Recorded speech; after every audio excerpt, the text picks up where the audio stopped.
찬송가 58장으로 하나님께 영광을 돌립니다. 밤에 보아사 잠잘 자겠으니 고마우신 주의 은총 감사 찬송합니다. 우리 육신 평안함과 생명 호흡 주시고 모든 질병 고쳐주니 무한 감사합니다. 주 예수의 맑은 빛이 우리 맘에 비치사 밤중같이 어두운 것을 낮과 같게 하소서. 성령님께 비옵나니 오늘 우리 생활을 맡아주관하여 주사 온전하게 하소서. 아멘. 이 시간에 우리에게 주신 하나님 말씀을 봉독해 드리도록 합니다. 하나님 말씀은 열왕기상 12장 16절서부터 20절까지를 봉독해 올리겠습니다. 3일 만에 여로보암과 모든 백성이 르호보암에게 나왔으니 이는 왕이 명령하여 이르기를 3일 만에 내게로 다시 오라 하였습니다. 왕이 포악한 말로 백성에게 대답할새 노인의 자문을 버리고 어린 사람들의 자문을 따라 그들에게 말하여 이르되 내 아버지는 너희의 멍에를 무겁게 하였으나 나는 너희의 멍에를 더욱 무겁게 할지라. 내 아버지는 채찍으로 너희를 징계하였으나 나는 전갈 채찍으로 너희를 징치하리라 하니라. 왕이 이같이 백성의 말을 듣지 아니하였으니 이 일은 여호와께로 말미암아 난 것이라. 여호와께서 전에 실로 사람 아히야로 느바세 아들 여로보암에게 하신 말씀을 이루게 하심이더라. 아멘. 다 같이 기도하십시다. 은혜로우신 하나님 아버지, 오늘 하루의 생활도 우리의 생명을 연장시켜 주시어서 하나님 앞에서 생활하게 하시니 감사합니다. 오늘도 성령님의 거룩한 감화와 감동을 따라서 은혜 가운데 살아가게 도와주시옵시고 말씀을 통하여 지혜를 얻어서 주의 영광 나타나게 도와 주옵소서. 성령님의 감화와 감동으로 오늘도 승리하는 하루가 되기를 원하오며 예수님의 이름으로 기도하옵나이다. 아멘. 이스라엘이 남북으로 분열되는 데 결정적인 역할을 했던 분열의 주범은 남왕국 유다 임금 르호보암과 북왕국 이스라엘 왕 여로보암에 대해 말씀을 나누고자 합니다. 이 두 사람은 모두 다 잘한 것보다는 잘못한 일이 많습니다. 그만큼 한 나라 한 민족의 운명은 지도자를 잘 만나느냐 못 만나느냐에 달려있다고 봅니다. 르호보암과 여로보암 두 사람은 왕의 자리에 있으면서 하나님 대신 철저히 우상을 숭배하고 자신의 이익과 정치적인 야망에 의지했기에 완전 실패한 지도자가 되었습니다. 나만 실패하고 끝난 게 아니라 멀쩡한 나라를 두 쪽 내는 끔찍한 과오를 저지른 것입니다. 그래서 이 두 사람의 이름은 영원히 실패자의 지도자요 최악의 지도자로 남게 됩니다. 먼저 르호보암이라는 사람에 대하여 알아봅시다. 르호보암은 솔로몬과 이방 사람인 암몬 사람 나아마 사이에 태어나 아버지의 솔로몬의 뒤를 이어 왕이 됩니다. 그런데 르호보암이 왕위 오르자마자 느바세 아들 여로보암이라는 사람이 찾아옵니다. 여로보암은 전에 솔로몬의 신임을 받아 밀로 성 건축과 예루살렘 성 보수 공사의 공사 감독관을 임명을 받은 자였습니다. 그런데 이 여로보암은 야망이 큰 사람이었나 봅니다. 그래서 선지자 아히야가 하나님의 말씀을 받아 솔로몬 임금이 하나님을 버리고 우상을 섬기는 데 대한 심판으로 그 나라에서 10지파를 빼앗아 너에게 주겠다는 예언을 듣게 됩니다. 그래서 여로보암은 이때다 싶어 반란을 일으키려고 하는 것입니다. 이 반란은 이스라엘 북쪽 지파들이 주동하는데, 같은 민족이라도 남쪽에 속한 유다와 베냐민 지파, 북쪽에 속한 나머지 10지파 사이에는 평소에도 묘한 지역 갈등이 있었던 데다가 남쪽 지파인 유다 지파 출신 솔로몬이 왕의 말년에 엄청난 공사를 하면서 북쪽 사람들에게 과중한 부역과 세금을 부담시키는데 불만이 쌓여 있었던 겁니다. 안 그래도 솔로몬 왕에 대한 불만이 부글부글 끓어오르고 있는데, 북쪽 지파 출신의 여로보암이 선동을 하니까 반란이 일어나게 되는 것입니다. 하지만 솔로몬은 이런 조짐을 간파하고 여로보암을 죽이려고 하고, 여로보암은 애굽으로 망명해 솔로몬이 죽기까지 숨어 지내게 된 것입니다. 바로 이 여로보암이 솔로몬이 죽고 아들 르호보암이 즉위하자마자 찾아왔습니다. 여로보암은 자신을 지지하는 북쪽 지파 사람들을 데리고 막 왕위에 오른 르호보암에게 찾아와 이렇게 요구합니다. 열왕기상 12장 4절에 보면, 왕의 아버지가 우리의 몽에를 무겁게 하였으나 왕은 이제 왕의 아버지가 우리에게 시킨 고역과 매운 무거운 몽에를 가볍게 하소서. 그리하시면 우리가 왕을 섬기겠나이다 그랬습니다. 말투는 공손한 것 같지만 내용은 사실상 협박에 가깝습니다. 당신의 아버지 솔로몬이 우리에게 지게 한 무거운 몽에를 가볍게 해달라. 세금과 부역을 면제하거나 최소화시켰다라는 것입니다. 그러면 우리가 왕을 섬기겠다. 반대로 말하면 그렇게 안 해주면 우리는 왕을 섬기지 않고 반역을 일으키겠다는 말입니다.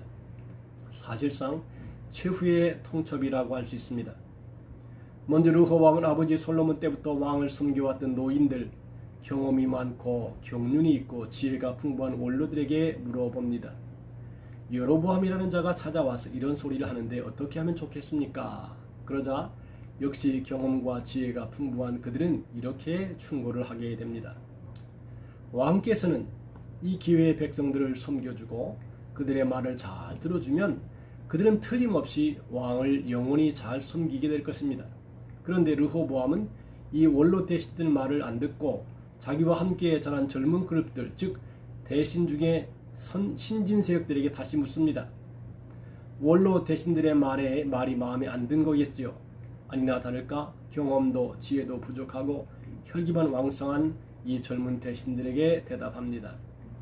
함께 자라난 소년들이 왕께 아뢰이르되, 이 백성들이 왕께 아뢰기를 왕의 부친이 우리의 멍에를 무겁게 하였으나 왕은 우리를 위하여 가볍게 하라 하였은즉, 왕은 대답하기를 내 새끼 손가락이 내 아버지의 허리보다 굵으니 내 아버지께서 너희에게 무거운 멍에를 매게 하였으나 이제 나는 너희의 멍에를 더 무겁게 할지라. 내 아버지는 채찍으로 너희를 징계하였으나 나는 전갈 채찍으로 너희를 징계하리라 하소서 했습니다. 이 말이 얼마나 르호보암의 속을 사이다처럼 시원하게 했겠습니까? 결국 여로보암과 그를 따르는 북쪽 10지파는 반란을 일으켜 나라를 두 쪽 내고 맙니다. 오늘 우리가 읽은 이 본문 열왕기상 12장 16절 20절은 남북 분열의 과정을 보여주고 있습니다. 이 일련의 과정들을 보며 우리는 이스라엘이 남북으로 분열된 몇 가지 이유를 발견하게 됩니다. 첫째는 르호보암이 아버지 솔로몬의 잘못된 유산입니다. 처음에는 하나님만 의지했던 지혜의 왕 솔로몬이 노년의 수많은 이방 여인들에게 마음을 빼앗겨 하나님 대신 우상을 섬기게 되고, 부유와 사치와 자기 과시에 빠져 수많은 대형 토목 사업과 건축을 일으켜 백성들에게 과도한 부역과 세금을 지웁니다. 결국 이 죄악이 이 아버지의 잘못된 신앙과 정치가 고스란히 아들에게 영향을 미쳐서 나라가 분열된 것이란 말입니다. 여러분, 이렇게 부모의 모습은 고스란히 그 자녀와 자녀 손에게 영향을 미친다는 것입니다. 하나님만 경외하고 그 말씀에만 순종하고 하나님이 주시는 거룩하고 성결한 삶과 지혜를 받아 그것을 내 자녀에게 그대로 보여주고 물려주어야 하는 것입니다. 그러므로 내 자손들에게 어떤 유산을 물려주어 정말 1000대에 걸쳐 복받는 자녀들이 될 것인지 3, 4대에 걸쳐 저주받는 자녀들이 될 것인지는 정말 부모의 책임이 크다고 할 것입니다. 우리는 솔로몬의 유산을 남기지 말고 아름다운 신앙과 삶의 유산을, 지혜의 유산을 자녀들에게 물려줄 수 있기를 바랍니다. 두 번째로는 아들 르호보암의 잘못된 판단이 남북 분열의 원인이 됩니다. 어찌 아버지 탓만 있겠습니까? 아무리 아버지가 잘못했어도 그 아들 때에 그런 잘못을 끊고 새로 시작했으면 얼마든지 기회가 있었다고 보는 것입니다. 그런데 아들 르호보암은 어리석게도 그 기회를 차버립니다. 여로보암이 찾아왔을 때 젊은 신료들이 아니라 경험과 지혜가 풍부하고 진정 나라를 염려하는 원로 대신들 말을 들었다면 어떻게 되었을까? 이게 지도자의 능력입니다. 아무리 잘나고 유능한 지도자라도 절대 혼자 힘으로 나라를 끌어갈 수 없습니다. 그래서 좋은 지도자는 절대 자기 혼자 하려 들거나 독불장군처럼 자기 뜻만 밀어붙이지 않고 주변에 좋은 참모들을 두어야 합니다. 하지만 그들의 판단이 늘 옳다는 법은 없습니다. 결국 충고를 잘 듣되 최종적으로 판단할 사람은 지도자입니다. 남의 말을 잘 듣되 최종적인 판단을 지혜롭게 내가 하고 그 책임도 내가 져야 합니다. 이것이 바로 지도자의 자격이고 지혜입니다. 이 자격과 지혜가 오늘 총체적인 위기에 빠진 우리나라인지도 모르겠습니다. 세 번째로, 이렇게 남북이 분단된 후에도 르호보암에게는 기회가 없었던 것은 아닙니다. 남북 분열이란 최악의 상황은 이미 벌어졌지만 르호보암에게도 마지막 기회는 있었습니다. 여로보암이 북쪽 10개의 지파를 규합하여 북왕국 이스라엘이라는 나라를 세우자 유다와 베냐민 두 지파만 거느리고 남왕국 유다를 다스리게 된 르호보암은 회개하는 마음으로 3년 동안 하나님만 성실하게 섬깁니다. 나라의 방비를 튼튼히 하고 예루살렘 성전의 제사를 광화하고 오직 하나님만 섬기며 3년은 잘하는 것 같더니 하나님의 축복을 받은 르호보암이 금세 교만해져서 다시 범죄하고 우상 숭배로 돌아섭니다. 그 결과 르호보암은 하나님의 진노를 사서 즉위 5년째 되던 해에 애굽 왕 시삭의 공격을 받아 왕궁까지 약탈당하는 위기를 겪습니다. 결국 르호보암은 반쪽짜리 나라를 17년간 통치했고 그 통치의 결과 그 지혜가 없고 교만하여 백성은 반역으로 몰아넣는 자로 평가받게 됩니다. 그리고 이제 르호보암과 여로보암의 사이를 보겠습니다. 이제 마지막으로 우리가 남북 분열을 일으킨 또 한 명의 주범 여로보암에 대해서 생각해 보려 합니다. 여로보암은 어찌 보면 대단한 입지전적인 인물입니다. 일개 공사 감독관이 한나라의 왕이 되었으니 일개 촌뜨기 목자인 다윗이 왕이 오른 것과 비견할 만큼 입지전적인 인물이고, 그래서 이 여로보암이 왕이 오르게 되는 과정을 자세히 살펴보면 거기에는 한 개인의 엄청난 야망과 욕심이 개입된 것을 알 수 있습니다. 여로보암이 내면에 늘 끌어오르던 권력욕이 결국 르호보암의 어리석은 판단과 결합해서 이스라엘을 남북으로 분열시키게 됩니다. 더 큰 문제는 나라가 분열된 이후였습니다. 나라가 둘로 분열되고 38년이 그어진 이후 가만히 생각해 보면 큰일 났습니다. 자꾸 북왕국 이스라엘 백성들이 38선을 넘어 남왕국 예루살렘의 성전으로 제사하러 가는 겁니다. 안 그래도 솔로몬은 여로보암은 다윗의 자손이 아니라는 형통적 컴플렉스의 반란을 일으켜 왕위에 오른 다른 정책인 컴플렉스가 있기 때문에 깊은 열등감을 느끼고 있었는데, 거기에 더하여 결정적으로 종교적 컴플렉스, 즉 남왕국 유다에는 예루살렘 성전이 있지만 북왕국에 없다는 열등감까지 더해지니 견딜 수가 없었습니다. 뭔가 특단의 조치가 필요했다는 것이죠. 그래서 여로보암은 백성들이 남왕국 예루살렘 성전으로 마음이 쏠리는 것을 막고자 단과 베델의 금송아지 우상을 만들어 두고 너희는 예루살렘 성전으로 가지 말고 단과 베델에서 예배하라고 명한 것입니다.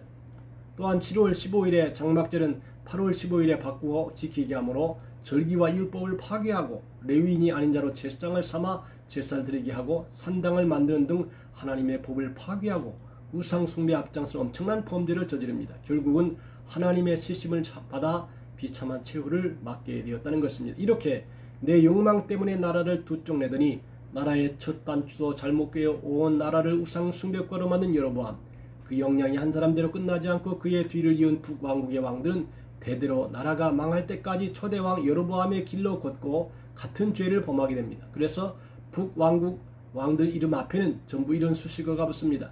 느바세 아들 여로보암의 길로 행한 자. 정말 부끄럽고 끔찍한 이름이 있죠. 여로보암의 이름이 이렇게 최악의 이름으로 영원히 남게 된 겁니다. 여러분, 우리는 분열의 주범이 되지 말아야 됩니다. 내 불순종은 분열을 일으킵니다. 내 욕심, 내 주장, 내 고집 세우면 가정에서든 교회에서든 어디선지 분열의 주범이 됩니다. 오직 어디 가든지 분열이 주범이 아닌 화해의 주역이 되어서 하나님께 영광론인 우리 모두가 될 수 있기를 주님의 이름으로 축복합니다. 기도하겠습니다. 오 하나님 아버지, 오늘은 르호보암과 여로보암의 길을 살펴보았습니다. 둘 다 미련한 길을 걸어갔습니다. 하나님을 떠났습니다. 분열의 주범이 되었습니다. 그러나 오늘 우리가 하나님의 말씀을 따라서 화목의 주범이 되고 화평의 주범이 되고 그래서 하나님의 뜻을 이루어 나아가는 우리 모두가 되게 해 주옵소서. 예수님의 이름으로 기도하옵나이다. 아멘.